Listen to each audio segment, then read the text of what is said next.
song now about a, sort of, there's some famous voyagers on the sea. Everybody from Gloucester knows about Howard Blackburn. And, boy, his wife must have hated him. That's what I'm saying. Why do you say that, Dave? Well, he's gone, he survives that awful thing and he comes back and he wants to go out again.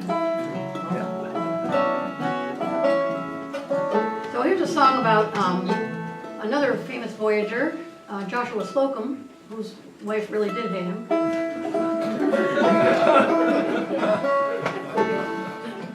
But he was sort of a famous curmudgeon. Maybe that's why he wanted to sail alone around the world. But he took off on his famous voyage, Sailing Alone Around the World, a book that was a huge bestseller. He started writing sailing in 1898 and came back and wrote this book, and it's still being read today. He had some wonderful little tricks to fool the pirates. He would put tacks out on his deck, so if anybody came aboard in the night, he'd hear them say ouch before they draw their cutlass. And when he was in sort of what's called Pirates Alley down off Madagascar, he would be at the wheel in one set of clothes. He'd go down below and change clothes and come up the hatch wearing something else and with a hat on. And so he'd do this several times so that the pirates who were watching him from the cliffs would think he had a much bigger crew. But when he set sail in 1898, he stopped in Gloucester, and a wonderful songwriter, friend of ours, not to drop names, but in fact to drop names, a great guy, a longtime friend, Dylan Buston, wrote a series of songs about people who lived in Martha's Vineyard, and Joshua Slocum actually did buy a farm there, and so he was a local character when he was ashore.